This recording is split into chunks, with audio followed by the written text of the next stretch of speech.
Ya, ya. ¿Está la alumna que me debe el práctico? No, no está presente. Una chica que nos dio el práctico estaba con licencia.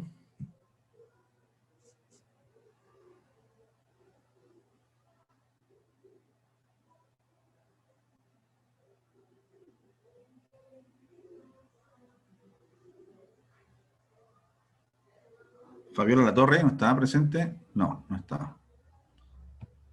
Ya. Ya, empecémonos entonces, ¿ya? Bueno, recalcar sí que estamos en lo que es los protocolos de abdomen y pelvis. Un poquito de repaso, pero rápidamente de lo que vimos en la clase anterior. Las aplicaciones, se hacen las aplicaciones de los protocolos según la patología, ¿no es cierto? Y ahí dijimos que la patología donde se ocupa un protocolo de un recorrido por el paciente sin contraste y más una fase venosa solamente, se hacían en las siguientes aplicaciones: dolor abdominal en estudio, baja en estudio, pero hay un asterisco ahí que al final está explicado por qué, ¿ya? Los linfomas de Hodgkin, no Hodgkin, las neoplasias ocultas, las neoplasias del tracto digestivo, todo lo que es el tubo digestivo, sea gástrico, sea de colon, sea de duodenal, o sea de intestino delgado también, el cáncer de vesícula, el cáncer de ovario, ¿no es cierto? Las diverticulitis, las apendicitis, todo lo que es las itis, ¿ya? Pielonefritis, todas se hacen, las colecciones abdominales o pélvicas, las trombosis venosas profundas, se hacen solamente con un recorrido por el paciente sin contraste y una fase venosa. Con eso es suficiente como para estudiarla, ¿ya? No se hacen los recorridos porque no tienen razón de ser hacer una fase arterial, en circunstancia de que la fase arterial les dije ya que cobra importancia en las lesiones hepáticas y renales y de suprarrenales, ¿ya? La fase arterial. Pero acá dice, hay un asterisco, ¿no es cierto? Los asteriscos dicen que ante la existencia, ejemplo acá importante, el paciente puede venir con un dolor abdominal, ¿ya? El paciente puede venir con un dolor abdominal y el tecnólogo hace un recorrido simple. Si el tecnólogo es capaz, ¿no es cierto?, de visualizar qué es lo que es simple y qué es lo que es patológico, obviamente se va a dar cuenta de que hay alguna lesión hepática. Ejemplo, el primer ojo que va a ver la lesión, que no se había visto antes nunca, es el tecnólogo médico. Si el tecnólogo médico en un paciente que viene con el diagnóstico de dolor abdominal, esto es muy general, y ve una lesión hepática, cambia el protocolo, ¿ya? Si acá dice solamente fase venosa, simple y venosa, cambia el protocolo. Si ve una lesión hepática en los cortes que hace simple, y lo cambia a un trifásico. Ya saben ya que ustedes que todas las lesiones hepáticas, lesiones renales o lesiones de las suprarrenales, tiene que hacerse un examen trifásico. ¿Ya? Entonces, por eso que está el asterisco. Igual, en baja de peso en estudio, también es un diagnóstico muy amplio, que está diciendo que puede haber cualquier cosa en el paciente. Lo que se está buscando en realidad es un neo oculto cuando hay baja de peso en estudio. Generalmente un paciente de baja de peso en estudio puede ser una baja de peso ocasionada por un neo oculto o por una depresión también. Entonces, si hay depresión, todo se va a ver normal. Pero, ejemplo, si hubiese alguna lesión tumoral, ¿no es cierto?, en la parte hepático o renal o suprarrenal, debería hacerse también trifásico. ¿Ya? Neoplasia oculta también es otro diagnóstico por el cual la orden médica puede venir con el nombre del paciente y solamente decir neoplasia oculta y la solicitud va a ser TC de abdomen y pelvis. Si también se hace un recorrido Disculpa, simple, ¿sí? disculpa, ¿se me fue? ¿Puedo grabar la clase? Nombre, Rodrigo Figueroa. Rodrigo Figueroa, acá está. Profe, yo igual Eso. puedo. ¿Sí? Ícaro ¿Nombre? Flores. ¿Ah? Ícaro, Ícaro Flores. acá está, ahí está listo, grabando, ¿ya? Entonces, les vuelvo a repetir que cuando uno hace, cuando la orden médica viene por un TAC de abdomen y pelvis, dice, cualquiera de estas que está con un asterisco, dice baja de peso en estudio, y usted en el examen simple, simplemente en el barrido simple, ve una lesión hepática, renal o de la subrenal, tiene que cambiar el protocolo y hacerlo trifásico, ¿ya? Por eso está el asterisco acá, ¿ya? Ante la existencia de lesiones hepáticas o sospechosas de estas, se recomienda la realización de una fase arterial a este órgano. Para llegar a obtener los conocimientos de lo que es normal, lo que es patológico, de la parte renal y básica, para eso está el curso, ¿no es cierto? Para eso estamos haciendo esta asignatura, y en la cual nosotros, lo ideal es que en los talleres de laboratorio, o en los laboratorios, nosotros veamos imágenes normales, ¿no es cierto? Y algunas imágenes patológicas también. Pero lo ideal primero es establecer qué es lo que es normalidad, y inmediatamente después cualquier cosa extraña, o un quiste, una lesión tumoral, una zona más hipodensa o hiperdensa, ya es una lesión hepática, ¿ya? Igual el riñón tiene que tener unas características normales, pero si aparecen algunas imágenes que nos escapan a la normalidad, usted tiene que hacerle la otra fase. Por eso es importante que el tecnólogo médico, además de hacer el examen, sepa mucha anatomía de todo lo que estamos viendo, anatomía del sistema nervioso, anatomía de lo que es el cerebro, ¿no es cierto? Anatomía de la columna vertebral, anatomía de la parte torácica, anatomía de tórax, abdomen y pelvis, la anatomía normal, axial, debe saberla, ¿ya? Para poder determinar y, ¿no es cierto?, adentrarnos en estos asteriscos acá, que en realidad esto realmente lo ve el tecnólogo. Acá no tenemos un médico de cabecera que nos esté observando haciendo el examen, sino que uno tiene que adoptar qué posición va a tomar respecto a lo que está viendo, ¿ya? Bueno, acá están los rangos de estudio, eso ya lo vimos, ¿no es cierto?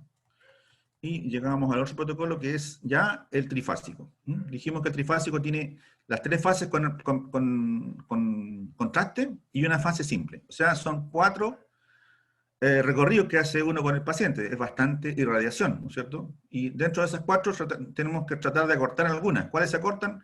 Generalmente se acortan la arterial y la tardía, ¿ya? La simple y la venosa son las más largas. Siempre yo digo, dentro de todas las más importantes, la venosa. Pero la arterial, ejemplo, para las estructuras vasculares hepáticas, es súper importante también, ¿ya? Pero la que tiene toda la información prácticamente es la venosa, ¿ya? Porque esa se hace completa, ¿no? Se hace desde la cúpula de informática hasta la sínfisis pubiana, ¿ya? Y acá están los protocolos que se emplean, digamos, cuando se hace trifásico. Son qué patologías se hacen cuando el equipo es trifásico. Aquí están las patologías, y las patologías están referidas todas a lesiones hepáticas y esplénicas, y lesiones también acá abajo, renales y suprarrenales, ¿ya? Para decir, estos órganos tienen que estudiarse, si hay lesiones en los órganos, tanto el hígado, el vaso, las lesiones renales y suprarrenales, tienen que estudiarse trifásico. Yo no les nombraba mucho la palabra esplénica, porque en el vaso son, dentro de todas las patologías, las más frecuentes son en la región hepática, y lo que es las lesiones renales. Son lo más frecuentes que se puede encontrar dentro de los órganos. El vaso tiene menos patologías, ¿no? Entonces, incluso algunas que están acá nombradas, ninguna es del vaso, ¿no? Entonces, las lesiones hepáticas que podemos encontrar son los hemangiomas. Vamos a ver qué es lo que es un hemangioma más adelante, ¿no es cierto? La hidatidosis, que vienen de lo que se llama quiste hidatídico, ¿no es cierto? La hiperplasia nodular focal, que es un tipo de lesión nodular, es benigno, también vamos a ver de qué se trata. El hepatocarcinoma, que es uno de los cánceres más frecuentes del tejido hepático, ¿ya? El hepatocarcinoma, ¿ya? El colangiocarcinoma, que tiene que ver con un cáncer de las vías biliares, de las paredes de las vías biliares, por eso se llama colangiocarcinoma, ¿ya? Del duodeno o cualquier vía biliar, de las paredes, pueden ser, digamos, tienen que ser estudiadas en forma trifásica. El tumor de Klatskin, ¿no es cierto?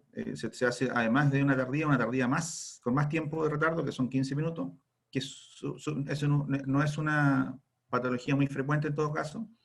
Y las metástasis hipervasculares, ¿ya? Todas esas metástasis que son captantes, hipercaptantes del medio contraste, que se llaman hipervasculares, son los cánceres de tiroides, el cáncer de mama, los cancinoides, que son del intestino delgado, los sarcomas, que son tumores de la parte muscular, los melanomas, que son de la piel, que aquí en Arica, en la parte norte, bastante, digamos, la frecuencia que hay de estos tipos de tumores, y el tumor de vesícula. El tumor de vesícula puede hacer metástasis hipervasculares, ¿ya? De hecho, está recomendado que aquellos pacientes que tienen, le paso el dato a todos ustedes, un gran porcentaje de la población tiene cálculos vesiculares, ¿ya? Hay personas que pueden vivir con el cálculo, pero lo ideal es operarlo, ¿ya? No estar mucho tiempo con cálculos vesiculares. Se puede vivir con cálculos vesiculares, pero lo ideal siempre está recomendado eliminar, en este caso, sacar la vesícula con sus cálculos en el interior, ¿ya?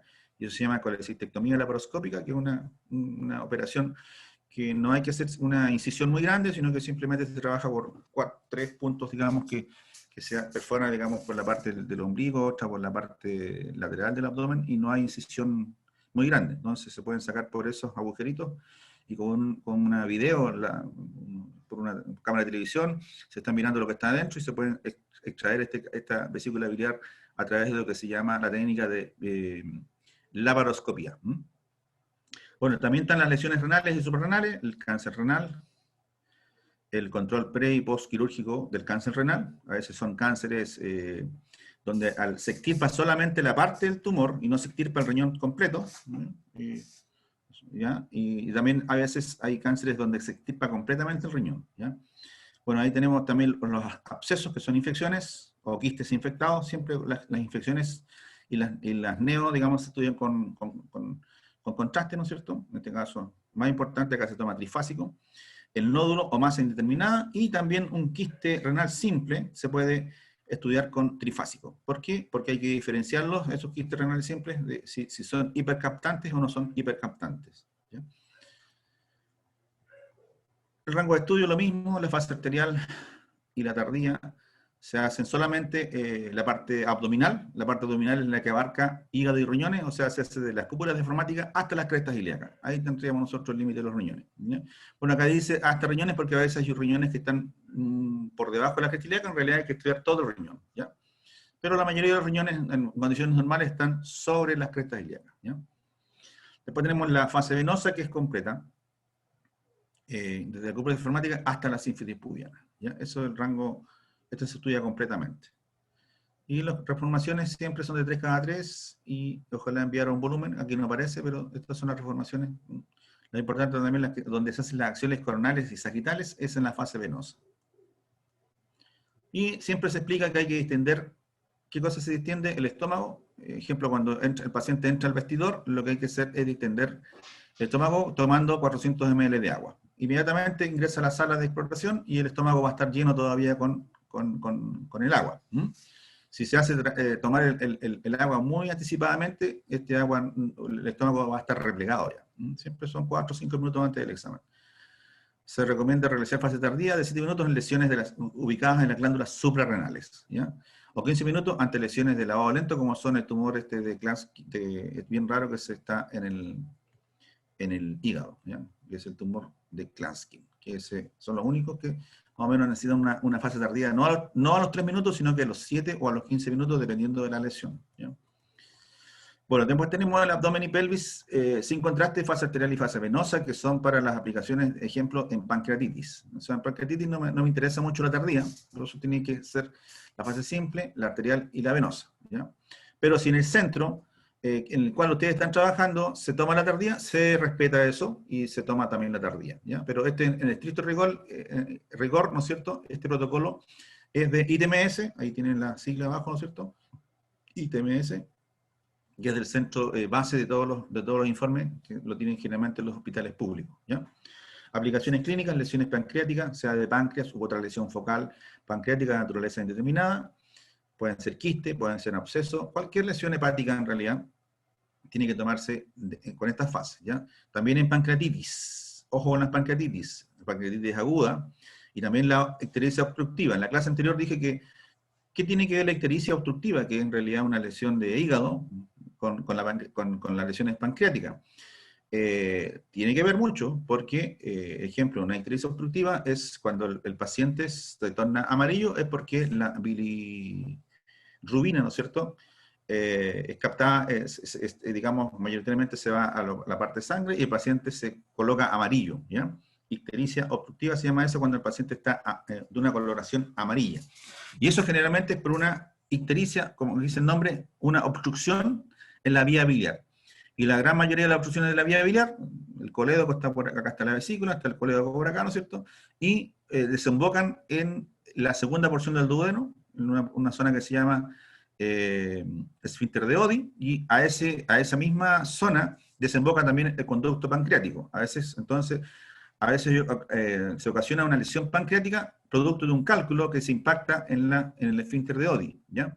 Y lo que conlleva es que ese cálculo obstruye tanto la vía biliar como la vía pancreática. Por eso que tiene que ver también la ictericia obstructiva en estos casos, ¿ya? Después tenemos la pancreatitis aguda, que es un signo también bien frecuente, y en la cual necesitamos estas fases sin contraste, la fase arterial y la fase venosa.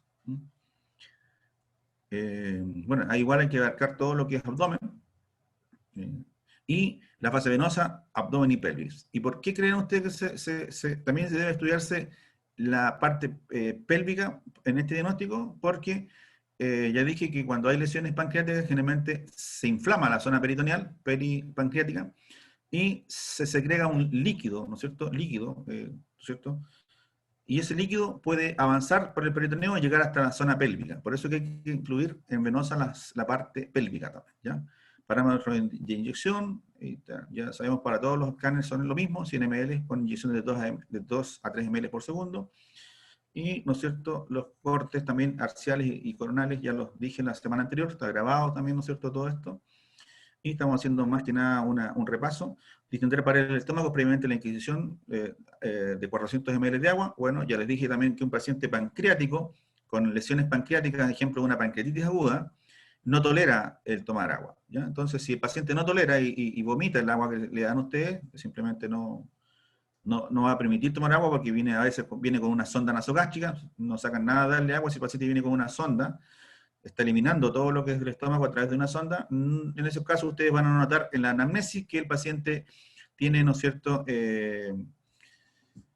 náuseas, ¿no es cierto?, estado nauseoso al momento del examen. Por lo tanto, el médico que va a informar esto va a saber, digamos que, bueno, después le va a ver las imágenes, que el paciente no puede soportar el agua porque está con estado nauseoso, ¿ya?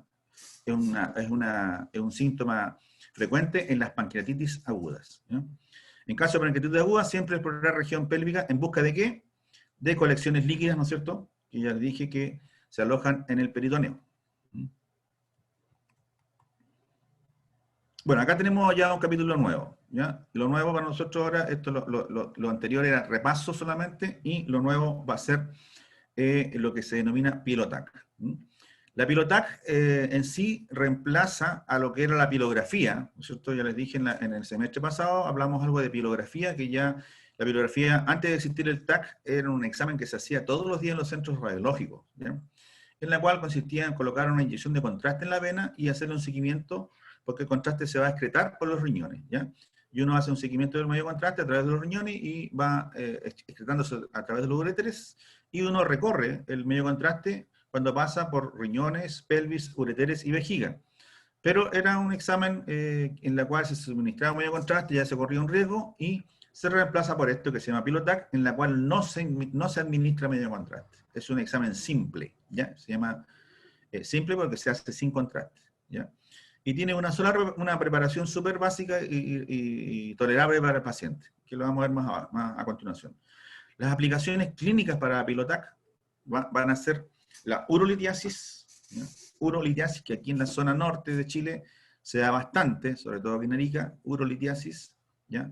ITU a repetición, la ITU, que es lo que es infecciones del tracto urinario a repetición, ¿ya? Infecciones del tracto urinario a repetición, ¿ya? Eso, la orden viene así, no va a venir infección del tracto urinario, sino que la orden médica viene simplemente ITU, ¿ya? A repetición. Y ustedes tienen ya con esa sigla, ustedes ya familiarizar esas tres letras, ¿no es cierto?, como una infección del tracto urinario.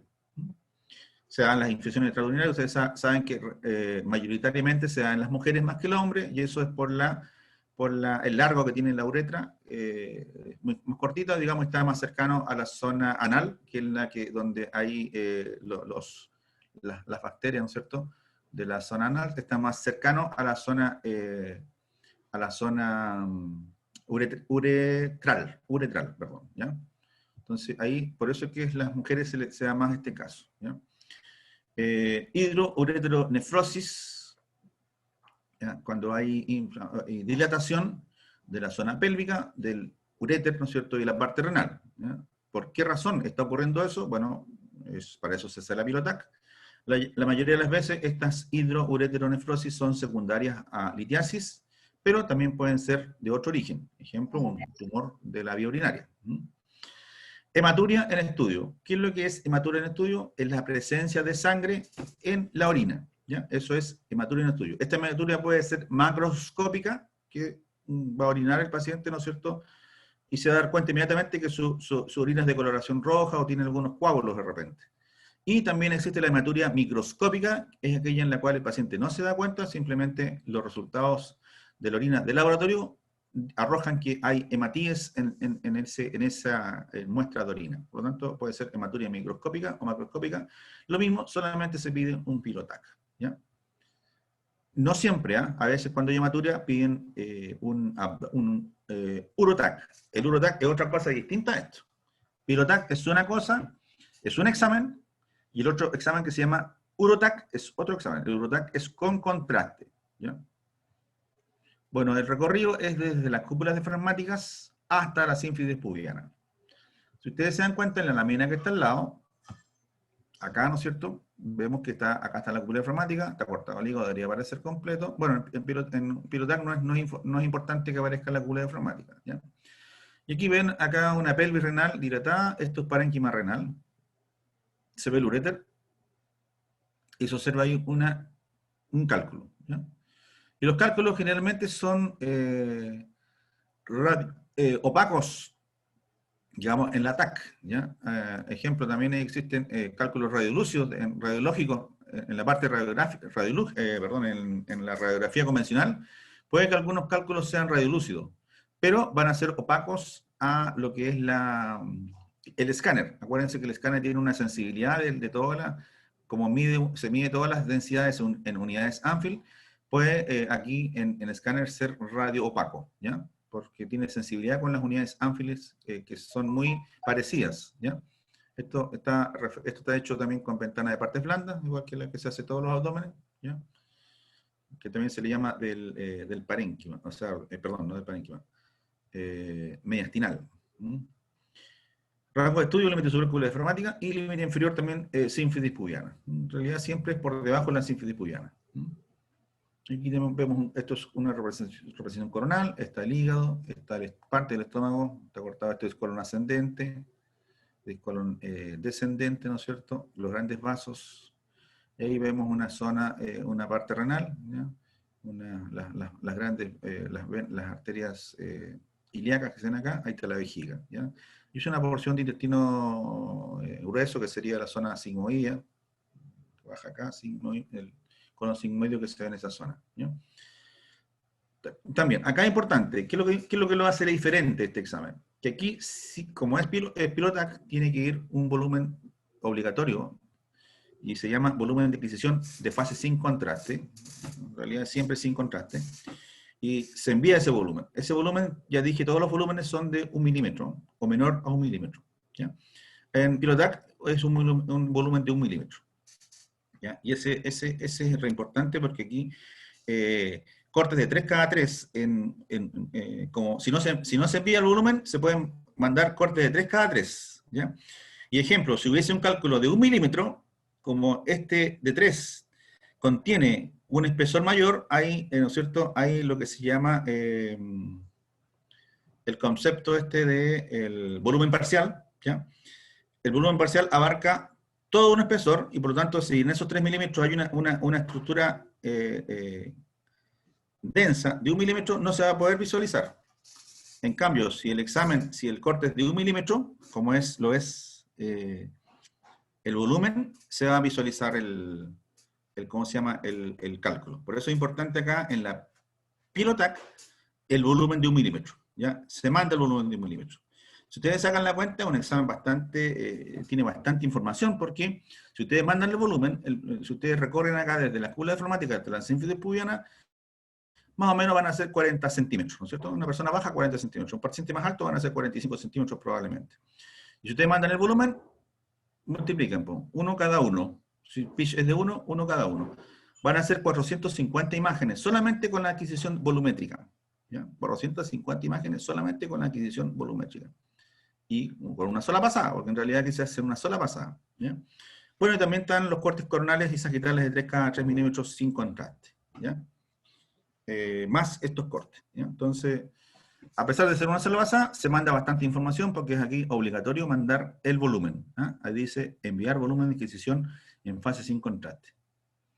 Ahora, aquí, referente a lo que es urolitiasis, hay bastante que decir, ¿ya? Los cálculos pueden ser, ejemplo, calicilares, que en realidad no deberían dar dolor. Los cálculos cuando están en la pelvis renal y bajan por el uréter, es el que da dolor. Cuando los cálculos bajan del riñón y empiezan a migrar por el uréter, eso es bastante doloroso, porque las paredes de los ureteres tienen bastante inervación, nerviosa, ¿ya? En cambio, la zona renal en sí no hay mucha inervación. Entonces, cuando hay cálculos calicilares, el paciente ni se entera ni sabe que tiene cálculos en los cálices, ¿ya? Los que ocasionan los problemas de dolor son los que se instalan ya en los ureteres y empiezan a migrar y a bajar, ¿ya? Ejemplo ¿ya? Con el parte ureteral va a generar un dolor, un cólico muy fuerte, ¿ya? Y también es un diagnóstico crítico, por si acaso, ¿ya? Estos pacientes con cálculos ureterales, por el dolor que conllevan y por la reacción secundaria que presenta en el paciente, en este caso hay una hidroureteronefrosis secundaria a una obstrucción, en este caso la que provoca el cálculo. Esto es un diagnóstico crítico, que hay que informar de inmediato al médico para que tenga resultados lo más rápido posible para que el paciente sea tratado una vez que se vio este cálculo ureteral, ¿ya? Se ha tratado, ojalá hospitalizado, o colocarle un medicamento endovenoso, ¿no es cierto? Y tratar de sacarlo con algún procedimiento, y lo último que se hace es operar, porque hoy en día todos estos cálculos ureterales por procedimientos se pueden sacar, ¿ya? Ejemplo, con cistoscopía, ¿no es cierto? Hay unos ureterocistoscopios que se meten en la vejiga, se introducen en la vejiga en un pabellón, ¿no es cierto? Y se pueden sacar por la zona intraureteral, retirar los cálculos, ¿ya? O también está la litotripsia extracorpórea, que consiste en bombardear esto con bombas de choque de sonido, ¿no es cierto? Y litotripsia, y hacerlos también bajar, ¿ya? Entonces hay bastantes procedimientos antes de la cirugía netamente como se hacía antes. Simplemente hoy día con procedimientos se puede hacer bajar, ¿ya? O sacarlo, ¿no? Reformación MPR, consideraciones generales. Ahora, acá es importante, que es distinto a los otros exámenes. Previo a la adquisición del examen, el paciente debe beber al menos 1 litro de líquido, ¿ya? 1000 ml de líquido, a fin de distender la vejiga. Entonces, ¿a qué hora se da eso? El examen debe efectuarse cuando el paciente manifiesta deseos de orinar. Esto se da generalmente 1 hora o media hora antes del examen, dependiendo de la edad del paciente, ¿no es cierto?, de las características que tenga para tomar líquido y cuándo le van a dar deseo de orinar, depende de cada paciente. Hay pacientes que usted le da 1 litro de agua y en 20 minutos tienen deseo de orinar. Hay un paciente que usted le da 1 litro de agua y en 1 hora recién tiene deseo de orinar. Entonces, las indicaciones son tomar 1000 ml de líquido en su casa, si viene, qué sé yo, en taxi o un vehículo particular a la clínica, ¿no es cierto? Y espera hasta que le den deseo de orinar. No se puede pasar antes. Generalmente uno le pregunta en todos los procedimientos de Pilotac, cuando llegó el paciente a presentarse, señor, ¿tomó el agua primero? Sí. ¿A qué hora? Hace como media hora atrás. ¿Tiene deseo de orinar? No. Entonces uno no debería hacer el examen. Señor, le explica al paciente, señor, necesito que su vejiga esté llena. ¿Y cuándo va a estar llena? Cuando usted tenga deseo de orinar, ¿ya?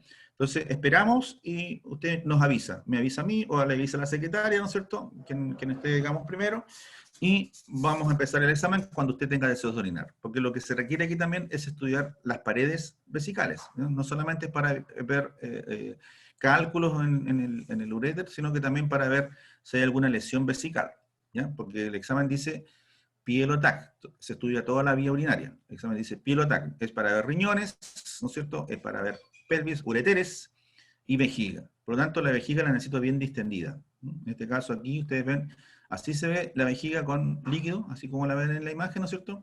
Y así tiene que estar distendida, llenita, redonda y con ese volumen. Más o menos un volumen de 400 cc más o menos, que es más o menos el volumen de la vejiga.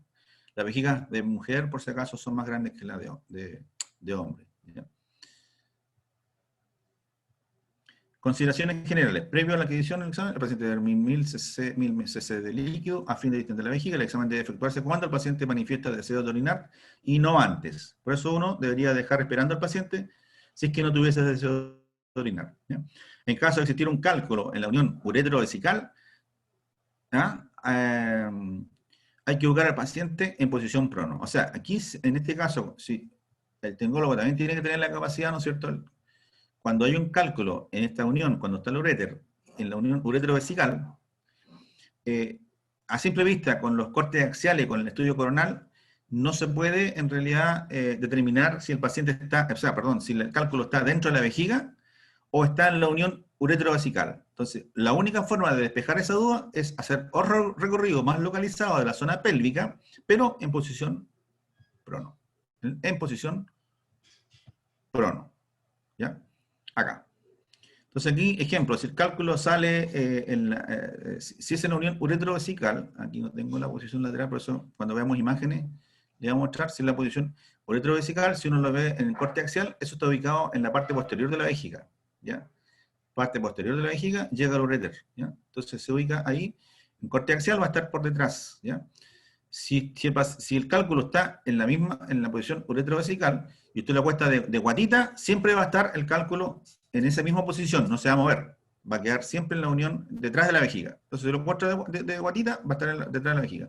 Pero si el cálculo está dentro de la vejiga, usted lo acuesta de guatita al paciente y el cálculo se va a ir a la pared anterior de la vejiga. O sea, se desplaza por gravedad hacia la parte anterior. El cálculo siempre es más pesado, entonces siempre migra, ¿ya? Entonces, cuando está en la vejiga, migra, ¿ya? Y en realidad, ¿por qué es importante saber eso? Porque el comportamiento del diagnóstico va a ser distinto. Cuando un cálculo está impactado en la zona uretrovesical, hay que proceder, hay que hacer algún procedimiento.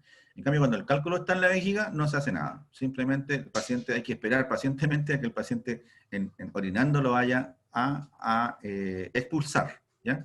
Entonces, cuando está en la vejiga, tranquilo, porque ese cálculo lo va a eliminar o bien en la próxima orinada, o puede ser en el transcurso de horas, ¿ya? Pero lo va a eliminar sí o sí por la uretra.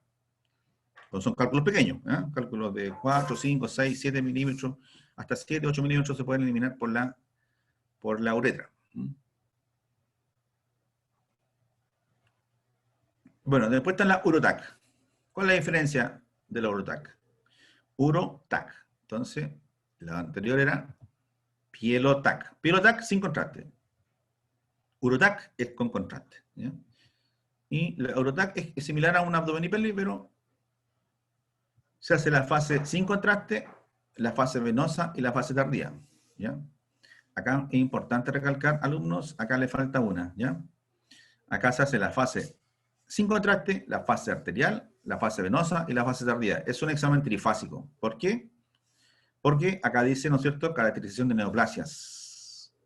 Todo lo que es neoplasia tiene que ser trifásico. Entonces aquí, nuevamente, hay un error del ITMS. Ustedes acá ponen fase sin contraste, fase arterial, ustedes que son en este momento 23 alumnos, los que están en clase, recalco, ¿no es cierto? Y vuelvo a repetir, acá falta una fase. Es fase sin contraste, fase arterial, fase venosa y fase tardía. ¿Por qué? Porque se están estudiando riñones, y los riñones tienen neoplasia, y yo con todo lo que les he contado anteriormente, todo lo que es neoplasia, tanto de riñón o de las paredes del urotelio, la pared del uréter, ¿no es cierto?, tiene que ser con todas las fases, fase venosa, fase arterial, venosa y tardía, ¿ya? Eso es el urotac. Las aplicaciones clínicas son caracterización de neoplasias malignas del urotelio, o sea, acá se estudian las paredes, hay tumores de la zona de las paredes de la pelvis renal y del uréter, ¿ya? También para ver litiasis urinaria, a pesar de que la litiasis urinaria se estudia mejor con pielotac, pero, por ejemplo, si se pide urotac, hay que hacerlo, nomás si está solicitado el urotac por una litiasis, hay que hacerlo, ¿cierto? Tumores renales, trifásico, aquí falta, vuelvo a decir, la fase arterial. Lesiones traumáticas o infecciosas, ¿ya? A veces hay traumatismos en los cuales se puede tener una lesión del riñón, que también se le puede llamar, una rotura renal, también se le puede llamar fractura renal, por si acaso.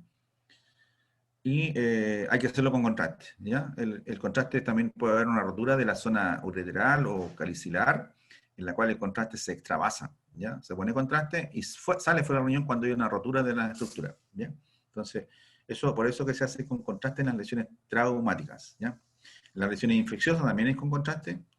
Malformaciones congénitas, hay bastantes malformaciones congénitas en riñón, ¿no es cierto? De hecho, la más frecuente es la agenesia, que en este caso se llamaría monorreno. Si no existe un riñón, ¿cómo se llamaría? Si el paciente no tiene un riñón, se llama paciente monorreno. Eso es una malformación congénita, siempre y cuando sea congénita, porque puede haber un paciente que sea monorreno, pero quirúrgico.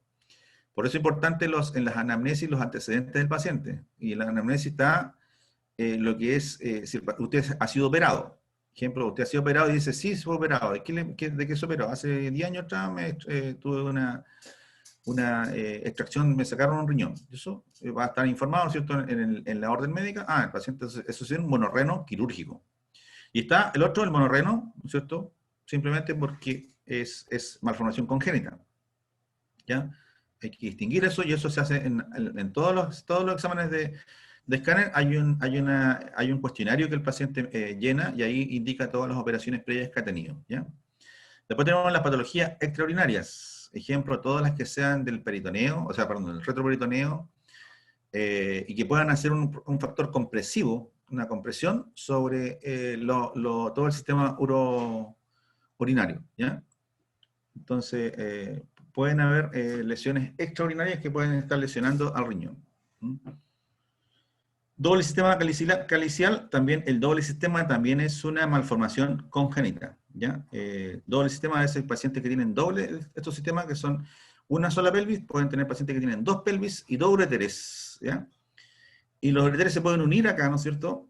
Y después queda solamente un ureter, o un solo ureter, y simplemente a veces los ureteres terminan separados y llegan 3 ureteres a la vejiga, ¿ya? 2 del doble sistema y uno del otro sistema. Entonces, eso es importante establecerlo en la Urotac, y hay que tratar de visualizar los ureteres hasta dónde llegan, ¿ya? Esto se llama doble sistema caliciliar. Hematuria en estudio. Yo creo que para hematuria en estudio es mejor hacer un Urotac que un Pilotac. Acá también dice hematuria en estudio, pero claro, como uno sabe que las hematuриas generalmente son causadas por pequeños cálculos, pero también puede haber un tumor oculto, ¿ya? Por eso la hematuria en estudio, ahí está para los dos lados, para hacer una Pilotac o una Urotac. Pero de preferencia, la hematuria debería hacerse con contraste, ¿ya? Porque uno no sabe dónde puede haber un sangramiento. Rango de estudio: límite superior, cúpulas diafragmáticas, y límite inferior, sínfisis pubiana. Aquí está la representada. Esto es una BRT. Ya dije que todo lo que está con color es una reconstrucción post-proceso BRT, con un buen volumen, un volumen de 1 milímetro, te va a lograr ver estas imágenes, ¿ya? Si uno hace reconstrucciones de todo lo que son los cortes de 3 milímetros, jamás le va a salir esta imagen. Esta imagen, así como está bien definida, sin el patrón escalonado, acá no hay patrón escalonado, ¿ya? No hay ninguna borrosidad que se produzca en las vértebras ni en el riñón. Esta es una adquisición obtenida desde un volumen. E incluso no el volumen de 1 milímetro, podríamos irnos a los datos en bruto, ¿ya? De donde están los cortes de 0,6 milímetros, que ni siquiera los visualizamos nosotros, sino que simplemente están en el computador, y poder realizar estas reconstrucciones, ¿ya? Por eso que estas reconstrucciones tienen que ser adquiridas desde un volumen de cortes de menos de 1 milímetro, para que sean nítidas, ¿ya? Si uno en el software opta y se equivoca y toma los cortes de axeles de 3 milímetros, uno inmediatamente se da cuenta, porque los cortes salen escalonados. Salen acá en la cresta ilíaca una escala donde se muestra el espesor del colque. Una escalita, una escala, y eso es inapropiado para hacer reconstrucciones MIP o reconstrucciones BRT, que es esta que está en pantalla, ¿ya? Entonces muestra el color, el parénquima renal de un color, y la zona excretora, que son los cálices renales, la pelvis renal y el uréter, de otro color, ¿ya? Y la vejiga también la muestra de otro color, que es el blanco que está acá en el fondo, ¿ya? Aquí nosotros también podemos sustraer el hueso, pero en realidad acá está sin la sustracción del hueso. Importante, en el Urotac a veces es importante también visualizar la zona ósea, ¿ya? Porque hay una relación de la estructura ósea con el sistema urinario. Entonces eso se llama BRT. Bueno, ¿qué es lo que se envía también acá en la Urotac? ¿Ya? Límite superior, cúpula diafragmática, siempre igual. Parámetros de inyección son 100 ml. Se hace igual que un TAC de abdomen, ¿ya?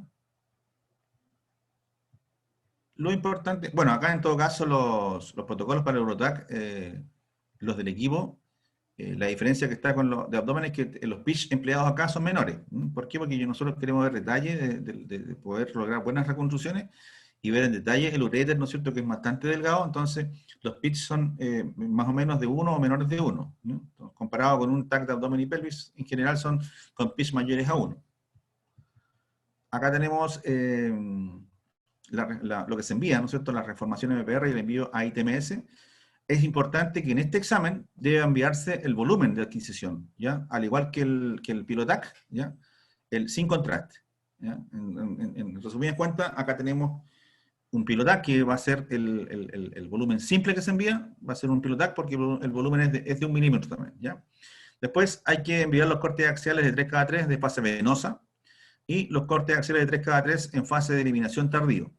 Lo que ustedes están viendo acá, en representación en esta lámina, en esta reconstrucción postproceso BRT, es una adquisición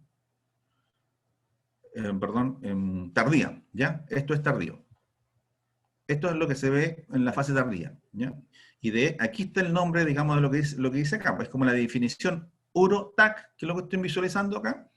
Riñones, ¿no es cierto? Con contraste, veo veo los cálices, veo la pelvis renal y los ureteres, ¿ya? Entonces aquí lo que estoy viendo, todo el sistema urinario, ¿ya? Pero con contraste, ¿ya? Y eso es un UroTac, ¿ya?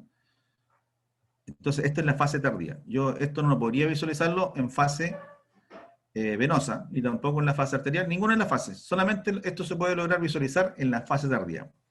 ¿Por qué? Porque en la fase tardía es cuando ahí está el proceso de excreción. Y la excreción se logra después de los 3 minutos, ¿ya? Y como esto es tardía, esto se logra después de los 3 minutos, ¿ya? Es cuando el yodo se está excretando, ¿ya? Y sale de la vía, ya se filtró, que era la parte, digamos, que la filtración se logra en la fase arterial, ¿ya? Y parte de la fase venosa, pero después de los 3 minutos, o sea, después de los 2 minutos en realidad, en los 3 minutos ya está todo excretado. Ahí está excretándose y todavía recién se está llenando la vejiga. Si esto nosotros lo tomamos 2 minutos después, probablemente vamos a ver contraste, esto amarillo, todo completamente la vejiga. Acá la vejiga debería estar con orina sin contraste, o sea, la orina que tiene el paciente antes de introducirse el yodo, ¿ya? Pero si esperamos 2 o 3 minutos después, podríamos ver la vejiga de color amarillo, ¿ya? Porque tendría las mismas unidades Anfield del ureter. Aquí todavía no lo logra. Bueno, enviar el volumen de la fase sin contraste como un Pilotac, ¿ya? Corte axial de 3 cada 3, corte axial de 3 cada 3 en la fase de eliminación, que es esta que está acá, ¿no es cierto? Y reconstrucciones MIP. Acá dice, esto que está acá es una reconstrucción MIP, pero es BRT, con color. Coronales de 7 cada 3 milímetros, de fase de eliminación, ¿ya? Y BRT mostrando los ureteres complejos. Bueno, esto que está ahí es BRT, mostrando los ureteres completos. Alumnos, hay ocasiones en la cual estas zonas, estos ureteres no se ven completos, ¿ah? Hay zonas que a veces no se van a visualizar. Hay que tener, digamos, como conocimiento que esta eliminación se realiza con movimientos peristálticos, ¿ya? Y al azar a veces quedan completos, ¿ya? Y de repente al azar usted hace una repetición y en una no los ve, y en otro tampoco los ve, no hay que quedarse disconforme porque no los vio, simplemente porque, como le digo, son movimientos peristálticos, y al azar a veces se ven todos completos, y a veces no se ven, ¿ya? A veces hay cortes como 4 milímetros o 2 centímetros que no se ve nada, y uno puede repetir, ¿ya? Para visualizarlo completo. Pero el hecho de que no se vean no significa que esa parte que tiene ausencia, digamos, que porque no se contrastó, tenga patología. No, la patología generalmente va asociada a una dilatación antes de. Ejemplo, puede haber una estenosis, puede haber un tumor en una zona, pero siempre va a haber una dilatación, ¿ya? Eso es lo que marca a veces patología en el uréter. Puede ser cálculo, puede ser una estenosis, puede ser un tumor, y marca inmediatamente dilatación. En estos casos, cuando no hay dilatación, quiere decir que hay movimientos peristálticos solamente, ¿ya? En estos casos, aquí se logró ver completo, el 100% del uréter. Aquí como que quiso ahí no aparecer, pero es igual, vuelvo a repetir, es movimiento peristáltico. Consideraciones generales, igual como el examen de abdomen, hay que distender el estómago, por si hubiese alguna lesión del estómago, también hay que tratar de visualizarla, ¿no es cierto? Se recomienda realizar fase arterial solo en exámenes con diagnóstico de masa renal en el estudio. Acá lo que decía yo, si aquí los diagnósticos mayoritarios son masa, acá decía, ¿no es cierto?, neoplasia, todo lo que son tumores, ¿cierto?, y lesiones traumáticas, es que se recomiendan, generalmente siempre se hace, acá dice, la fase arterial. En UroTac, el 95% de los casos se hace fase arterial. Por eso que digo yo que esto es obligatorio colocarlo arriba, ¿ya? son los exámenes con diagnóstico de masa renal en estudio, todo lo que son tumores. Y realizar exploración de control a los 5 minutos a nivel del uréter distal o unión uretero-vesical, si se observa contraste a este nivel. Efectuar exploración de vía urinaria tardía. En caso contrario, esperar más tiempo y realizar nuevamente la exploración de control. Lo que yo repetía recién es que si no logran ver ureter, ¿ya?, hay que esperar más tiempo. Ustedes saben que ya les dije, 3 minutos va a llegar acá. 4 minutos se va a empezar a llenar la vejiga.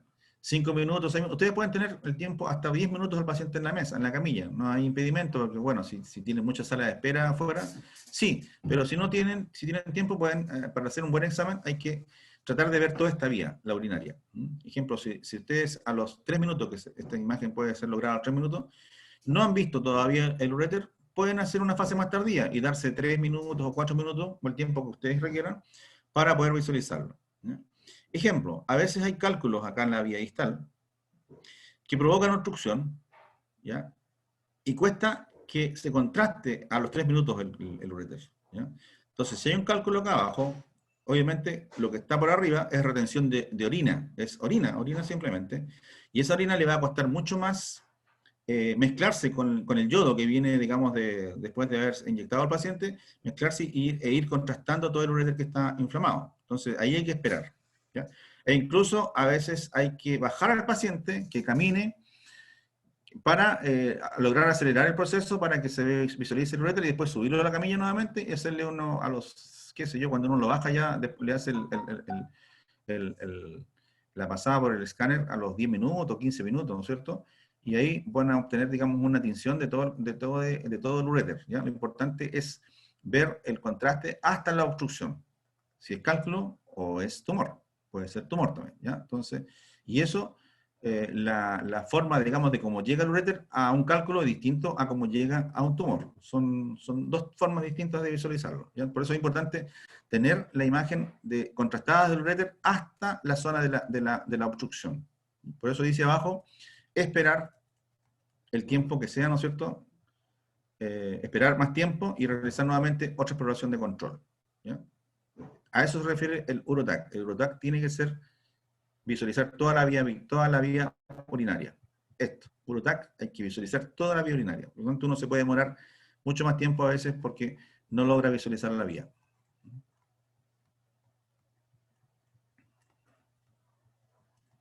Después tenemos la angio de abdomen. Ya habíamos visto la angio de cuello, angio de cerebro, angio de arteria pulmonar, por TEP, ¿no es cierto? Angio-TAC de tórax se llama. Y también tenemos la angio por aneurisma, que es la angio para ver la arteria aorta ascendente, el callado aórtico, aorta descendente, que es la angio torácica. Volvemos a resumir, ¿no es cierto?, nuevamente, que en el pulmón tienen dos angios, ¿no es cierto? Una angio por TEP, que es para contrastar la arteria pulmonar, y la otra angio que se llama la angio para visualizar lesiones de la arteria aorta, ¿ya? Y acá ahora tienen la angio de abdomen, ¿ya? Ustedes ven que acá se contrastó completamente la arteria aorta, incluso este es una angio de tórax, abdomen, pelvis y parte de las extremidades superiores. Esta adquisición la puede hacer solamente un equipo de alta gama, en este caso un equipo de 64 canales, un equipo de 128 canales, ¿no es cierto? Este es un angio, ni siquiera aquí decir que es abdominal, eso es una angio, acá dice angio de abdomen, no es abdominal, es una angio completa. Es lo ideal hacer angios completas, o sea, que muestre la aorta ascendente, la descendente, está por detrás del corazón acá, la intratorácica, ¿no es cierto? Y viene la aorta abdominal, y llegó acá, se terminó la abdominal, viene la ilíaca primitiva derecha, la ilíaca primitiva izquierda, y las femorales, ¿no es cierto? Las que llegan hasta abajo. Este ya es una angio completa. Entonces, este angio se puede conseguir con equipos de 68, perdón, de 64 canales y de 128 canales. Por la adquisición es acá hubo una adquisición más o menos de 100 centímetros, ¿no es cierto? En este caso de 1 metro o más.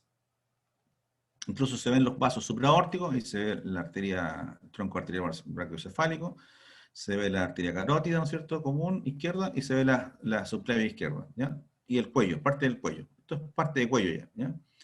Se vio la aorta ascendente, está toda la aorta descendente, incluso se ven las ramas de las arterias pulmonares ahí que llegan hasta el pulmón, y todo lo que es la arteria aorta abdominal. Y acá se ve un aneurisma de la ilíaca primitiva o ilíaca común izquierda, ¿ya? Entonces, esto es angio de abdomen. Aplicaciones clínicas, diagnóstico y caracterización de aneurismas. Ya, los aneurismas pueden estar en la aorta abdominal. Generalmente los aneurismas se dan más en la unión con las ilíacas. ¿Ya? Aquí no hay, pero hay un aneurisma de la ilíaca. Dolor abdominal agudo con sospecha de causa vascular. A veces hay dolores abdominales. Y a veces por sospecha de causa vascular, se da en este caso para ver si hay aneurisma. Como por ejemplo isquemia mesentérica también. El dolor abdominal, alumno, tiene muchas causas, ¿no es cierto? Y entre esas puede haber una isquemia mesentérica, que es un dolor muy agudo, muy fuerte, cuando hay lesiones de las arterias mesentéricas del abdomen. Sospecha de disección aórtica. ¿Ya? Disección aórtica, ya les dije que lo que era como concepto general, es un desprendimiento de la capa íntima, ¿no es cierto?, de las túnicas que tiene la arteria, y eso es un diagnóstico gravísimo, ¿ya? Grave. Sospecha de traumatismo torácico complicado, ¿ya? Cuando hay traumatismo torácico acá arriba, ¿no es cierto?, fracturas costales, complicado, hay que hacer un angio también.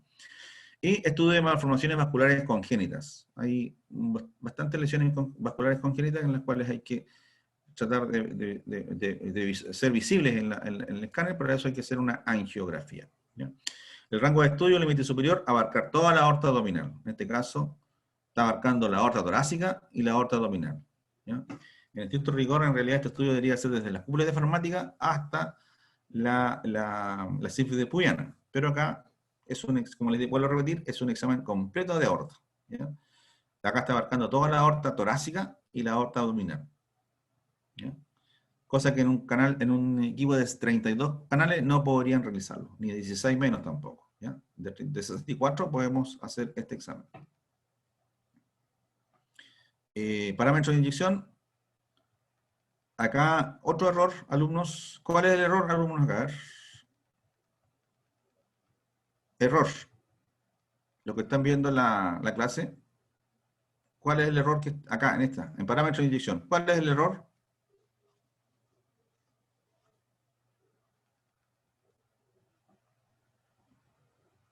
¿Cuál es el error? ¿Es muy poco el contraste? Yo creo que la cantidad puede ser bien, pero el error está acá. El tiempo. El tiempo, la cantidad de... La cantidad por tiempo. Claro, la cantidad de ml por segundo, que debe ser en todas las angios 4.5, o sea, de 4 a 5 ml por segundo, ¿ya? Error también de ITMS, igual, ¿no es cierto?, borrarlo acá. Ese es un error de transcripción. Entonces, a 100 ml con bomba inyectora, de 4 a 5 ml por segundo, ¿ya? 4 a 5 ml por segundo. Las reformaciones, eso para todas las angios. Todas las angios tienen el mismo concepto. Si ustedes van a estudiar todas las angios anteriores, son de 4 a 5 ml por segundo, y dice acá la ITMS, dice 4.5 ml por segundo. En realidad puede ser 4.4, pueden ser 4.6, 4.7, hasta 5 ml por segundo, ¿ya? Dependiendo de eso de las características de la vía venosa, de la edad del paciente. Hay factores, ¿ya? Reformaciones MPR y envío ITMS. Corte de axiales de 3 cada 3 milímetros en fase sin contraste, hay que ser siempre una simple, ¿ya? ¿Y las simples se emplean para qué? Las simples, ejemplo, acá hay unas placas cálcicas. Esas placas cálcicas tienen que ser vistas en forma simple primero, y después determinar que en realidad son placas cálcicas del trayecto de las arterias, ¿no? Y eso lo voy a tener como en la fase simple. Eso puedo obtenerlo yo en la fase simple, que en realidad son placas cálcicas que el paciente las tiene antes del contraste, ¿ya? Que esas no son pintitas por el contraste, por eso hay que ser siempre en la fase simple, ¿ya? Enviar volumen de adquisición de la fase angiográfica. Los volúmenes siempre en angio también se mandan, ¿ya? El volumen es el corte que se hizo de 1 milímetro, ¿ya? Menos sería mucho corte. Aquí hay como 1 metro, o sea, si yo mando el volumen completo de esto, si es 1 metro de adquisición, y se hizo, acá se hacen pitch de menos de 1, o sea, aquí los pitch son de 0.8, 0.7, vale decir que si son 400 milímetros, si son pitch de 0.2 serían, y acá hay 1 metro, serían 1000 cortes si son de uno cada uno, de un pitch de uno. 1000 cortes si son 1 metro, son 1000 cortes de uno cada uno. Pero acá el pitch es menor a 1. Entonces serían como 1200 cortes. O 1200 imágenes cuando se envía un volumen, ¿ya? Para este paciente, para esta adquisición, ¿ya? Está muy bonita esa adquisición lograda, pero vuelvo a repetir, son con equipos grandes, en este caso 64 canales o 128 canales. ¿Ya? Entonces ahí teníamos el volumen. Es importante, en toda la angio se manda el volumen completo. Después tenemos los cortes coronales de 3 cada 3 milímetros en la fase angiográfica. Este es un corte coronal. ¿Ya? Este no es MPR, ¿ya? Este no es MPR, este es MIP. ¿Ya? Y realizar MIP de 7 cada 3 milímetros en plano axial y coronal de la fase angiográfica. Esto, vuelvo a repetir, esto es un MIP. ¿Ya? El anterior era un BRT. Esto está con color, ¿cierto? Y las MIP son de angio, ¿ya? Todas las MIP son de angio. Eso son de angio, ¿ya? Ejemplo, ¿cuál es la desventaja de haber mostrado BRT en esta imagen? Es que hubiese visto los vasos, todo lo que es de color, pero no hubiera visto las placas de ateroma. En cambio, el MIP es como un 4G, o sea, te ve lo que es el lumen y ve las estructuras de las placas de ateroma, que están en el vaso, ¿ya? En cambio, en BRT no hubiese podido visualizar yo las placas cálcicas, ¿ya? Ahí tiene bastantes placas cálcicas, ¿no es cierto? Ahí, y en las arterias. Entonces, este paciente tiene placas cálcicas y eso se ve en MIP, ¿ya? Entonces, realizar MIP de 7 el corte y cada 3 milímetros el desplazamiento, ¿ya? En el plano axial y coronal de la fase angiográfica. Este es un plano coronal, ¿ya? Corte axial de 3 cada 3 milímetros en la fase venosa. También hay que hacer, bueno, después de la arterial, que se hace generalmente dependiendo de la estructura de estudiar. Acá el ROI, ahí, habla del ROI acá abajo, ¿no? Espera.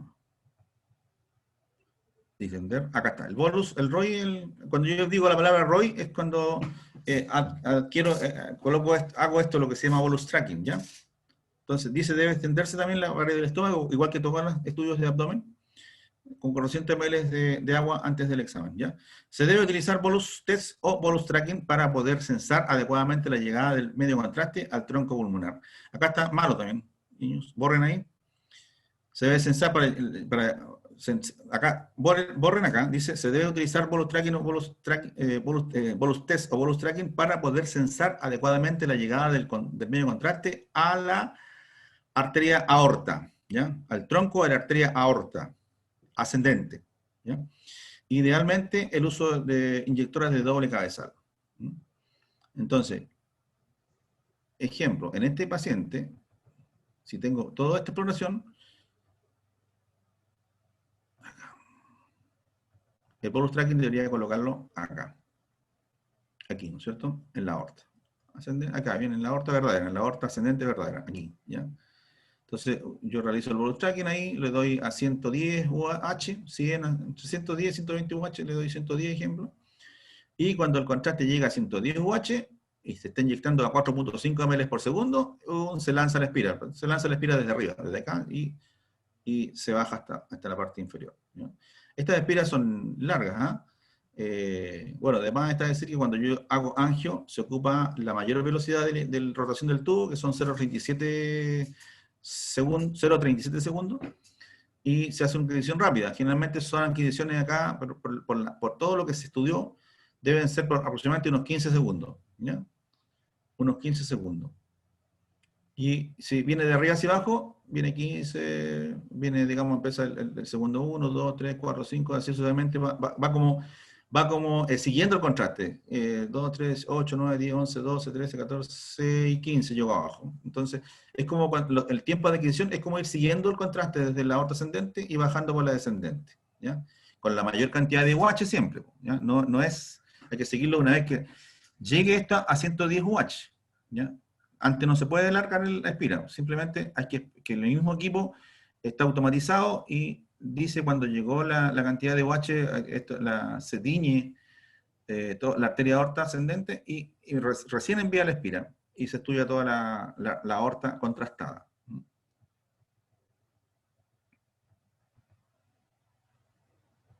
Bien, después tendríamos nosotros los exámenes de músculo esquelético, ¿ya? Yo creo que estamos casi terminando con los que son protocolos, y después vamos a ver más que nada dedicarnos a ver todo lo que son las patologías propiamente tal, ¿ya? La patología, estudiarla y ver cómo se ve la imagen, que eso lo va a estar, vamos a ver mucho complemento desde ahora en adelante con talleres. O sea, aquí vamos a ver parte de, en las cátedras vamos a ver parte de talleres para reforzar todo lo que es la parte tóraco-abdominal, que es lo que más se estudia en escáner, ¿ya? Y eso vamos a estar trabajando prácticamente una vez que terminemos los conceptos, digamos, de protocolos, vamos a reforzar la parte de talleres, o sea, la parte de laboratorios, ¿ya?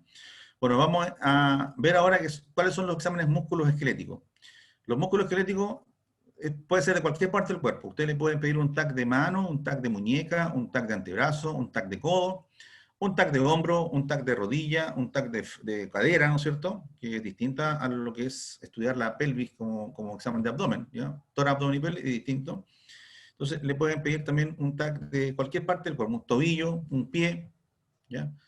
Y los centrajes más o menos son similares a lo que uno visualiza en una radiografía. O sea, lo que se incluye en una radiografía normal, en su formato normal, debería de incluirse en una escáner, ¿ya? Hay que tener eso como en cuenta, ¿ya? Más o menos ustedes como tienen todo lo que es radiodiagnóstico, el concepto de radiodiagnóstico, no es difícil entonces tomar cualquier estudio de exámenes de músculo esquelético.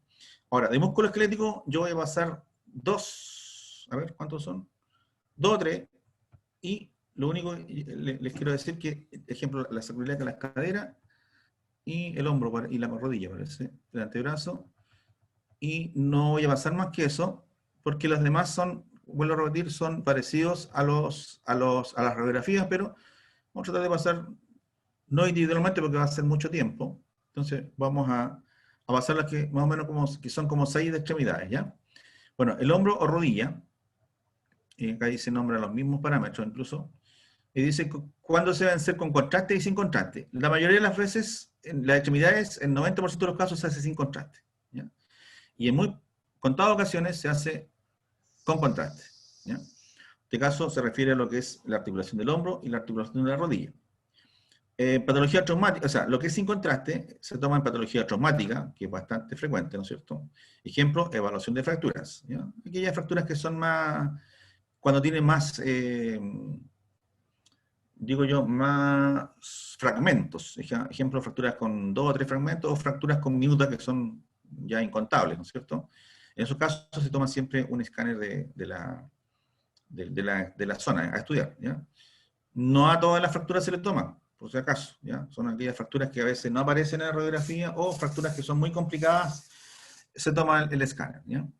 Y también en luxaciones y controles de consolidación. A veces no se consolidan no hay generación de callo óseo. En fracturas complicadas, en este caso se usa un escáner, ¿ya? Después tenemos la patología degenerativa articular, todo lo que son las artrosis, ¿ya? Entra a hacer un escáner, ¿ya? También tiene la patología inflamatoria, todo lo que sea en las zonas inflamatorias de los tipos de artritis, ¿no es cierto? Se hace un escáner. Después, cuando se coloca contraste, el contraste es para todos lo mismo, es patología tumoral y patología infecciosa, ¿ya? Todo lo que sea cualquier parte del cuerpo, rodilla, tobillo, brazo, antebrazo, lo que sea, cuando hay patología infecciosa o tumoral, tiene que ser con contraste endovenoso. Y estas patologías son más infrecuentes. Por eso digo que el 90% o el 95% de los escáneres se hacen sin contraste. Los escáneres de extremidades se hacen sin contraste, ¿ya? Entonces acá tenemos ejemplo del hombro. El rango de estudio.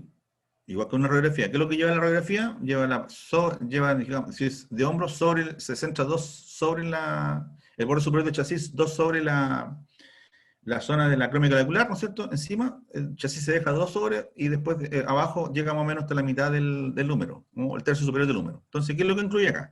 El límite superior dice desde la articulación acrómica clavicular, que es lo que está por arriba, ¿no es cierto? Entonces, incluso yo dejo como 1 centímetro sobre la acrómica clavicular, no se puede empezar justo en el borde de piel, sino que la exploración se empieza en toda la parte aérea, el aire que está sobre la acrómica clavicular, igual que el borde superior del chasis, hasta la región debajo de la cabeza del húmero, o sea, hasta el tercio superior del húmero, ¿ya? Se estudia todo, igual como una radiografía de hombro. Ustedes van a ver el escanograma, y usted centra el límite superior sobre la columna clavicular y llega hasta el tercio, el límite del tercio superior del húmero, ¿ya? Se estudia completamente, ¿ya? Y la rodilla lo mismo, igual que una rodilla tomada en 18 por 24, ¿ya? El límite superior sobre la patela. Acá está la patela, sobre la patela. Igual 1 centímetro o 2 centímetros sobre la patela, ¿ya? Y por debajo de la tuberosidad anterior de la tibia. Igual, 1 o 2 centímetros por debajo de la tuberosidad anterior de la tibia, ¿ya? Entonces, ¿y qué es lo que marca la radiografía de rodilla en un 18 por 24? Lo mismo. Sobre la patela, unos 2 centímetros sobre la patela y unos 2 centímetros por debajo de la tuberosidad anterior de la tibia, ¿ya? Y es idéntico a lo que es la radiografía, ¿ya? Bueno, si hay que inyectar a contraste, se hace lo mismo que en todas las anteriores. Se inyectan 100 ml de contraste como inyectores de 2 a 3 ml por segundo, ¿ya? Y siempre acá en las reformulaciones EPR y envío de imágenes TMS, es lo mismo que todos los exámenes que he visto anteriormente, pero acá los espesores son menores. Como estamos viendo estructuras que son de menor, más pequeñas, ¿ya? No es un abdomen, no es un tórax, sino que es una estructura más pequeña, se envían cortes de 2 cada 2, ¿ya? Ejemplo, cortes en hombro, cortes axiales de 2 cada 2 milímetros, paralelos al tendón del supraespinoso, con ambos filtros de reconstrucción. El tendón supraespinoso, el nombre lo dice, es el tendón que está sobre la espina de la escápula, y se toman en ambos filtros de reconstrucción, un filtro óseo y un filtro de partes blandas, ¿ya? Y los cortes coronales igual son de 2 cada 2, perpendicular a la cavidad glenoidea, con filtros también filtro óseo y filtros de partes blandas, igual que la columna vertebral, ¿ya? Cortes sagittales de 2 cada 2, paralelos a la cavidad glenoidea, con ambos filtros de reconstrucción óseo y partes blandas. Ese es un protocolo de hombro propiamente tal. Se mandan 6 reconstrucciones, 2 axiales, 2 coronales y 2 sagittales.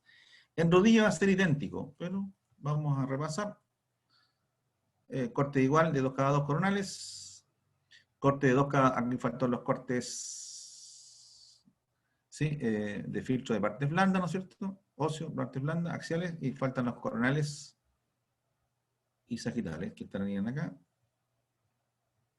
En caso de que se administre medio contraste, realizar corte de 2 cada 2 con filtro de partes blandas, siempre contraste con partes blandas. Y aquí faltó, alumnos por si acaso, se hace igual que el de hombro, cortes coronales, ¿ya? Y cortes sagitales también en parte blanda y parte ósea, ¿ya? Y con esto vamos a terminar. La pelvis ósea. La pelvis ósea no tiene nada que ver con el examen de pelvis que vimos cuando uno explora tórax, abdomen y pelvis. El tórax, abdomen y pelvis es para ver lesiones de las partes blandas, ¿ya? Nunca dije que era por observación de fracturas o procesos de artrosis, de ejemplo.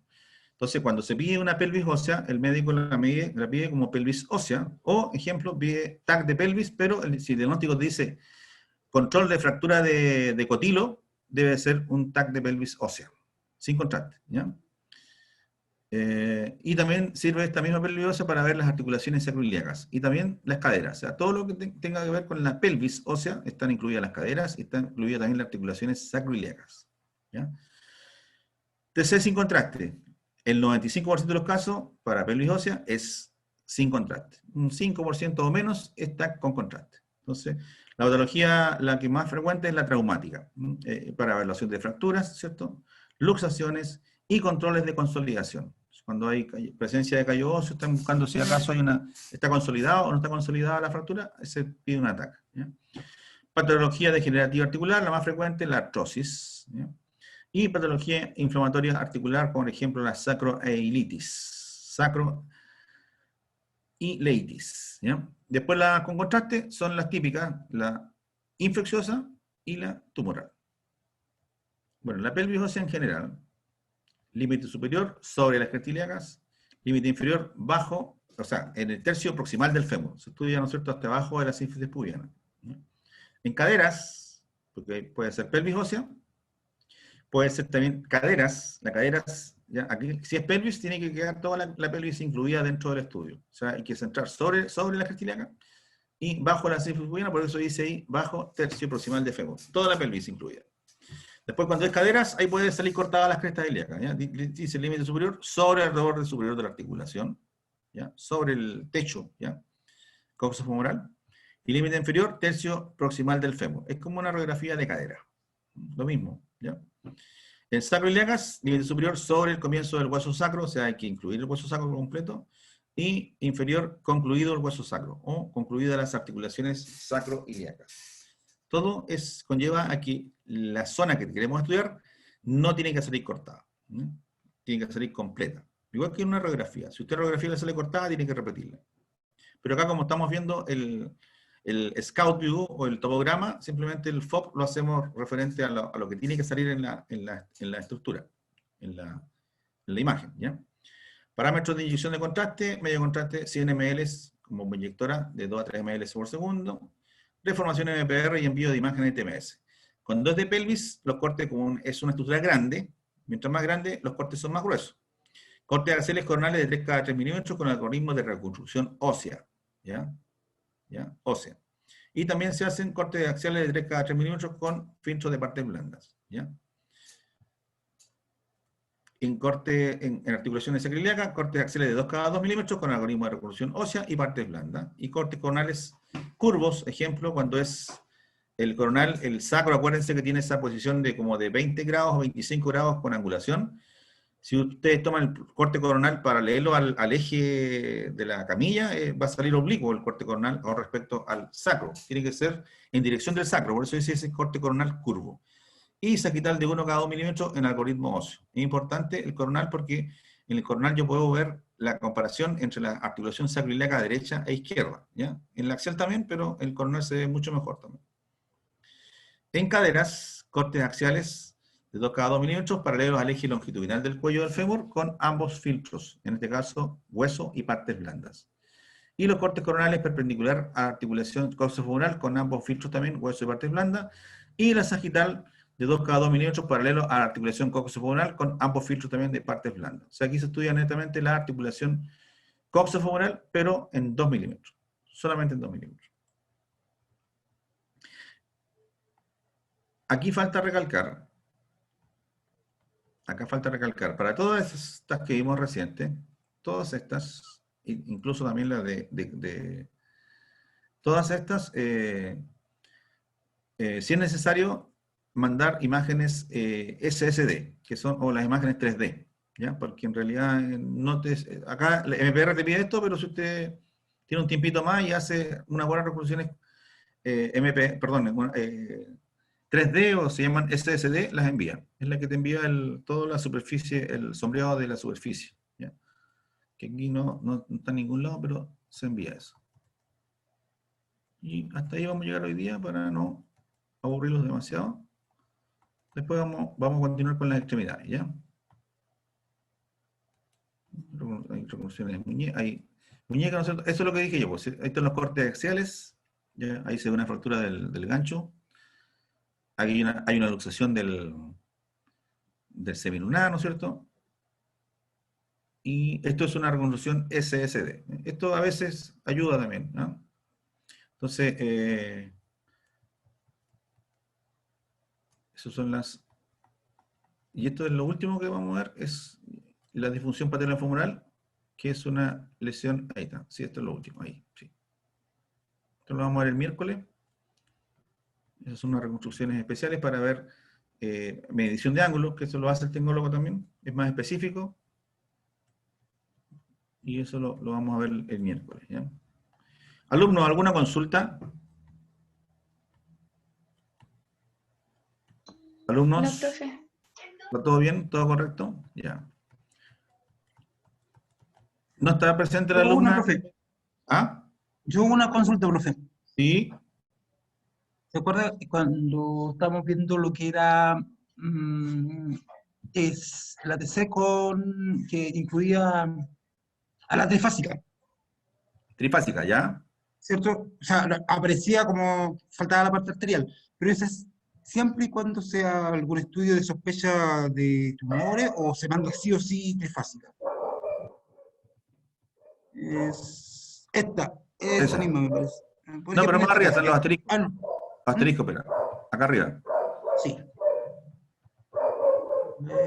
Acá en esta. Aquí están los asteriscos. Acá están los asteriscos. Acá. ¿Ya? No, en la que estudiamos ahora, profe, que usted decía que no aparecía la... No aparecía que fuera trifásica, que era un error del protocolo. Que era el renal.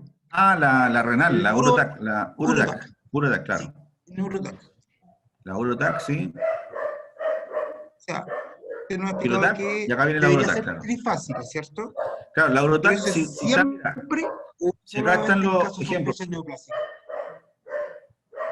Espera un ratito, espérame. ¿Mm? Ya, ahora sí. Si es que hay tumores, se hace la fase acá arterial. Si hay Ya. litiasis, no, pues se hace la venosa y la cardíaca. No. Claro. Eso era la duda. O sea, Claro. no es siempre, es cuando exista Cuando existan lesiones tumores tumorales. y también lesiones traumáticas o infecciosas, está el contraste, ¿no es cierto?, la trifásica, ¿ya? Eso es importante, ¿ya? Pero los tumores y las infecciones va siempre en la arterial, acá, ¿ya? Y también la hematuria yo la pondría como, yo generalmente, personalmente, la hematuria yo le pongo contraste arterial también, ¿ya? Porque puede estar escondiendo ese ejemplo, lesiones acá a nivel de la pared, de esta zona, digamos, periférica, entonces yo le pongo contraste también en la hematuria, ¿no? Y en el Pero doble en sistema eso es colicial no importante. sería necesario. ¿Ah? Por ejemplo, el doble sistema colicial no sería necesaria la fase arterial. No, po, en sistema doble calicial no, porque eso lo voy a ver en la excreción, Ya. El doble sistema calicial yo no lo puedo lograr visualizar bien en la fase arterial ni en la venosa, porque el Perfecto. contraste en la fase arterial solamente está en la corteza y en la venosa está en la córtico medular. Por lo tanto, yo no logro apreciar esto. O sea, tampoco en el sistema calicial yo no le coloco tampoco contraste arterial. Perdón, yo no hago la fase arterial. Eso sería. Sería ¿ya? en este caso litiasis y doble sistema colicial. Ya, profe, esa era la duda que Claro. me había quedado. Claro, porque el sistema calicilar es más que nada es en la excreción. Esto que estamos viendo acá es excreción. Esto a los 3 minutos. En cambio, en las fase otras no lo voy precoz. a lograr visualizar. Eso sería una fase tardía. Esta es una tardía. 3 minutos es tardía. Incluso dije también que se puede esperar hasta los 5 o 6. Usted tiene que ver completamente el sistema ureteral para poder hacer el examen de ser diagnóstico. Si usted lo termina y no ve los ureteres, simplemente hay que esperar. Falta tiempo. No está terminado, está incompleto. Incompleto significa volver a si el paciente lo despachas y el médico te dijo que está incompleto, hay que citar al paciente e inyectarlo de nuevo. O sea, eso es una doble exposición al paciente y doble gasto de contraste. Entonces, importante entonces que para estos casos, cuando el ureter no se vea lleno, por ejemplo, si hay una litiasis pequeñita acá arriba, generalmente cuando las litiasis tienen una hidronefrosis secundaria. Entonces, la hidronefrosis secundaria significa que el paciente no va a excretar al tiro, no va a excretar en el momento adecuado. El otro va a excretar normal y este va a excretar más lento.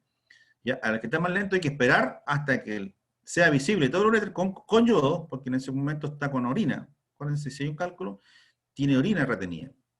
¿Ya? Hay una retención de orina. Y esa orina tiene que empezar a mezclarse con el contraste que está en el cuerpo del paciente. Y eso te demora más tiempo que el normal.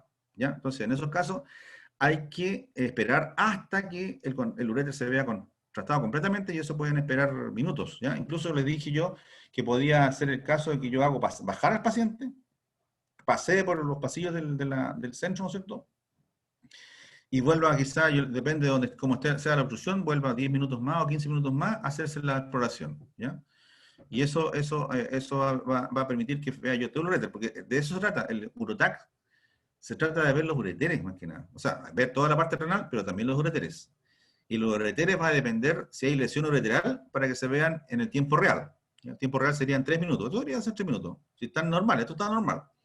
Pero si el ureter tiene un cálculo o una obstrucción tumoral, se va a demorar. Y el objetivo del urotac es visualizarlo completo. ¿Ya? Y eso depende del tecnólogo, que tiene que esperar. ¿Cuánto va a esperar? Tiene que esperar hasta que se vea el ureter. Si no, el examen está incompleto. Profe, ¿Sí? y en el caso de que el paciente sufra de una estenosis total y no haya caso de que baje el contraste porque está completamente cerrado el paso. Va a ocurrir ese caso. Usted espera hasta, ejemplo, le hace un barrido a los 15 minutos, que es lo más esperable, y después dice, esto hay que hacer y llego y le hago un recorrido a la hora. Con esos antecedentes se los manda al paciente, al médico radiólogo. O sea, el médico radiólogo se va a dar cuenta que yo le hice un barrido a los 3 minutos, otro a los 15, y después tomé una hora para tomar el control. Y si aún así no persiste, que en esos pacientes que tienen una tremenda hidrouretronefrosis, que son una estenosis marcada, y son estenosis generalmente a veces tumorales. En esos casos, para esos casos hay un examen que es más invasivo, ¿ya? Que consiste en hacer una inyección. Ya, bueno, hasta ahí llego yo. El tecnólogo médico con el escáner llega hasta ahí y el médico va a informar respecto a lo que se hizo. Entonces, va a informar que no se logró visualizar la unión uretero, la estenosis probablemente, ¿no es cierto? Pero ya con el contraste, que en este caso va a tener adentro retenido orina. La orina ya te da un contraste y con eso por lo menos te va a dar las particularidades para hacer un informe de que hay una estenosis en tal región, pues a la altura. Por eso es importante ver las vértebras, porque para el informe del médico radiólogo es importante establecer la ubicación, ¿ya?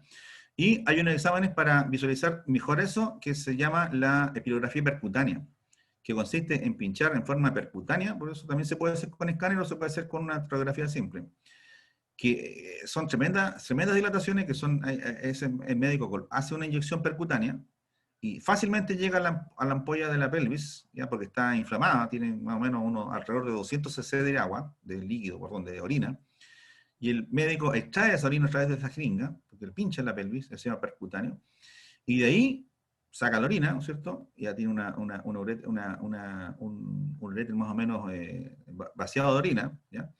Y ahí coloca contraste endovenoso.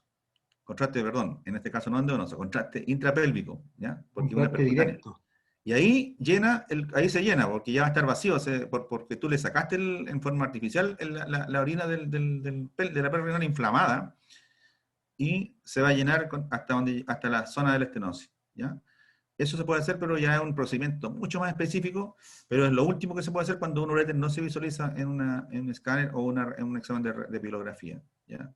Y eso se llama pilografía percutánea, ¿ya? Y lo otro también, hacer una cistoscopía, eso ya es en pabellón, y desde forma retrógrada colocar contraste hasta la estenosis, ¿ya? Lo importante de la estenosis hay que visualizarla, si es una estenosis o es un cálculo. Porque si es un cálculo, el tratamiento es completamente distinto a que sea una estenosis. Una estenosis puede ser tumoral y hay que operar, ¿ya? Y la estenosis puede ser tumoral y hay que operar, hay que hacer una plastía, hay que sacar todo. Si el tumor está acá, se saca una parte, unos centímetros más arriba del tumor y unos centímetros más abajo del tumor y hacer una plastía, unir uréter con la otra uréter distal. Eso es complejo ¿ya? Pero eso se hace cuando puede ocurrir que en el examen yo no veo el uréter, ¿ya? Y es cuando hay pelvis muy dilatada, y esas pelvis dilatadas se ven en la fase, en la pilota, o en la fase simple. Se ve la orina. Y uno inmediatamente, cuando hay mucha orina acumulada, esto no va a resultar. Es sospecha de Uno se da cuenta. estenosis o de un cierre brutal. Claro, uno se da cuenta uno al tiro que esto no va a resultar, esto no voy a lograr visualizar la fase excretoria, porque se da cuenta cuando hay unos 200 cc de pelvis renal, que son unas inmensas, son del porte de un riñón, una ampolla así grande, que están ubicadas acá, ¿no es cierto? Y tú le colocas contraste endovenoso, el contraste jamás se mezcla con la orina que está acá. Hay que esperar horas y no se alcanzará a lograr a pintar todo. Y bueno, uno hace lo posible, ¿no? Hasta la hora, en realidad, sería la última pasada, ¿ya? Pero eso puede ocurrir, pero es súper escaso, pero si ocurre hay que hacer con eso hasta la hora más o menos en la cual pues, el médico radiólogo se da cuenta que uno hizo lo que tenía que hacer, no puede esperar más tampoco, no lo puedo esperar hasta el otro día, porque ya el otro día se reabsorbe, el contraste se excreta por el otro, entonces empieza a circular en forma endovenosa, ¿no es cierto? Y se excreta por el sano y simplemente se vacía el otro. ¿Mm? ¿Alguna consulta, niños, aparte Gracias. de su compañero? Profe, para exámenes de músculo esquelético, si me Ujú. interesa ver óseo y parte blanda, Sí. la inyección de medio de contraste, ¿dónde sería? Siempre en la parte blanda. Es una condición sine qua non. Siempre en la parte. Es una pregunta de prueba, ¿ya? Siempre en las partes blandas. El contraste no me sirve en la parte ósea. ¿Por qué no me sirve? Porque no veo las partes blandas. Entonces, el contraste siempre, si yo tengo de medio contraste, siempre el contraste debe verse en las partes blandas. ¿Ya? Si es que pusiera el contraste. ¿Y dónde Siempre se en la pone, parte. por ejemplo, para el hombro, para rodilla, directo en la articulación? No. Contraste siempre en la vena del brazo. ¿Y No. cuánto se espera? ¿Ah? ¿Cuánto habría que esperar para que se marcara? Es en la 90, generalmente todo lo que es articulación aquí no dice, ¿no? Pero no dice acá. son 80 segundos más o menos, porque yo quiero ver arterias y venas. Entre 60 a 80 segundos se hacen las articulaciones. Entre 60 a 80 segundos, aquí tampoco dice. ¿Ya? Es como una venosa, es sí, una venosa. Entre 60 y 80 segundos. ¿Profe? Lo mismo que se espera para el cerebro también. Sí, no dice acá. Inyectora, sí. 100 ml, sí. Buena pregunta porque nos sale acá. Y se espera 60 a 80 segundos. Toma cualquier articulación. Yo ¿Profe? le digo al alumno, en articulaciones en contadas ocasiones, uno le pone contraste a los pacientes. Es muy poco. Ya, profe, gracias. Pero es en la vena del brazo, ¿ya? No hay inyecciones. Hay exámenes que se hacen con contrastes en las articulaciones, pero son ya no casi mínimos, ya quedaron en la historia, ¿ya? Antes se hacía lo que se denominaba una arthrotac, que significaba ponerle contraste en la sinovial de la rodilla, pero ya no se hace. Se hace para ver, ejemplo, bolsa sinovial o ver rotura de ligamentos cruzados, que son partes blandas, se hace una buena resonancia. Y en la resonancia tú no inyectas contraste. ¿Mm? Eso es.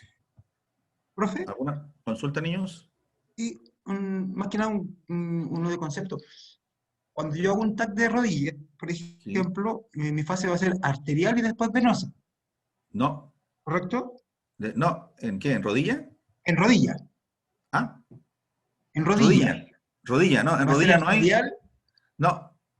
No hay. Es un momento de equilibrio entre arteria y vena, por eso se hace de 60 a 80 segundos.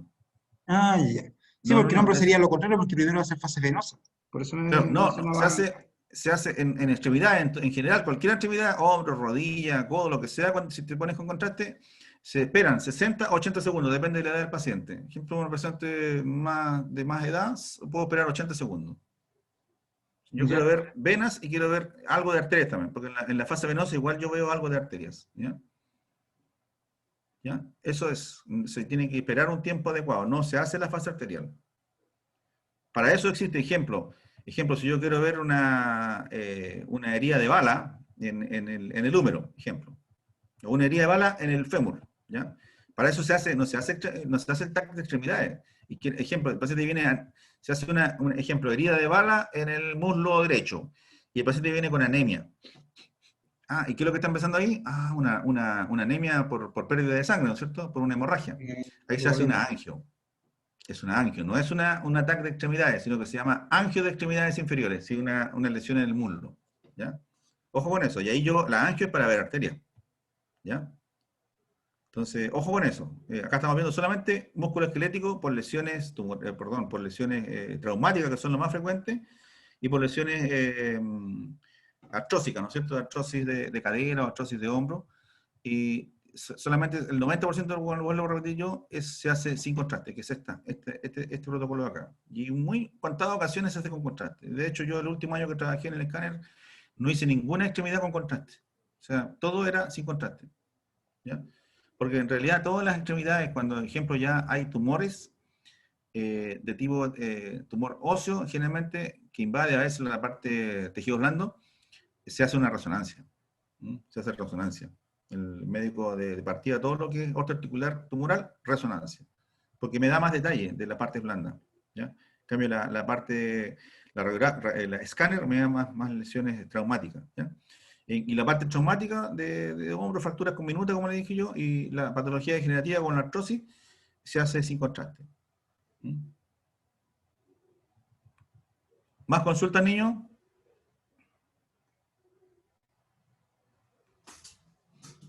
Yo al menos ya no, profe. Gracias. Perfecto.